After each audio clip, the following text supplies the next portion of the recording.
In the compassion module, we explore the topics of empathy, gratitude, and forgiveness.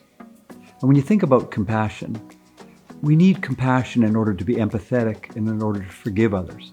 We also need gratitude in order to be compassionate to ourselves in our lives. For me, empathy it's really about finding the commonality between people.